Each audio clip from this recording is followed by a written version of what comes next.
welcome everyone. Again, I'm just going to quickly reiterate what we talked about earlier. This is an information session. I will be giving the presentation this evening. My name is Nicole Pollack. I'm a member of the mayor's staff. We also have a number of staff in the room who are here to also help facilitate the conversation this evening. I noted that there's a question and answer session at the end.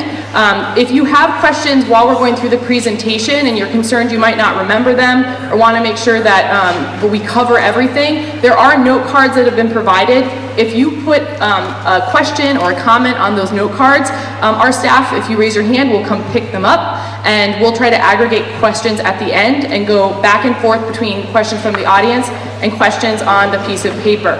I think that's it. The presentation should take about 20-25 minutes. I'll try to be concise so that we can get into a discussion. But before we begin, I want to invite the mayor, Mayor Jorge Elorza, to offer some opening remarks.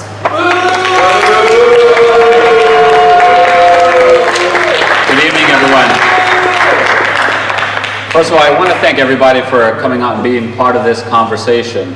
And I know that this is an issue. There are people with very, very deeply held beliefs and views on this, strong beliefs on it, and we welcome you to the conversation. You know, this is an issue that the city is facing. We did not get into this situation overnight.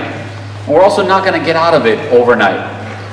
This is a series of decisions that were made over 20 years ago. And in order to truly address our issues once and for all over the long term, we not only have to take action now, but we also have to take responsible action over the coming years to make sure that our city continues on and remains on a stable path. So the presentation today that you'll hear from Nicole is broken down essentially into two parts. The first part is an assessment and analysis of our current financial condition in the city. So oftentimes we talk about the progress that we've made in the city's finances, and you know, that's certainly something that we spent a lot of time on and that we're very proud of.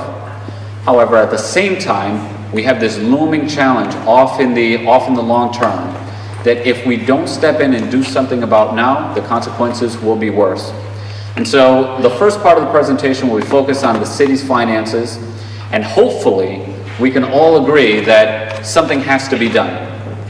Then the second part of the conversation, second part of the presentation, is about what my administration's and my proposal is of what we should do. And you know, I understand that folks have very serious concerns, and folks have some legitimate questions. We hope to address any of those concerns, answer all of those questions, and if there is disagreement on what the steps that we should take going forward are, we welcome that feedback. This is part of a continuing conversation. The bill that we have introduced into the General Assembly, we've introduced one form or another over the past 3 years, and we're going into the legislative session with eyes wide open. I'm sure anyone who has followed the news know that it's an uphill battle to get this passed.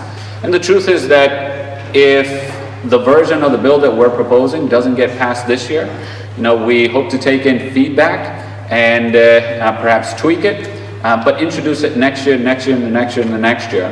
And I say that to set the stage that it's not so much that we're committed to just one way of doing things. It's that it's important for us, and by us I mean every single person here, to continue to keep an eye on the city's long-term finances.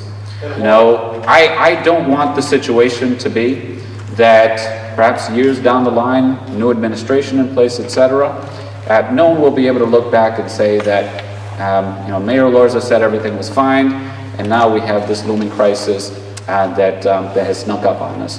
I encourage everyone to please keep your eye on the long-term finances of the city, and I hope that after the first part of this conversation, we can all walk out of here agreeing we need to do something. So with that, I'm going to turn it over to my chief of staff, and what I will ask again, I really appreciate you guys being here. There's going to be a time for a question and answer.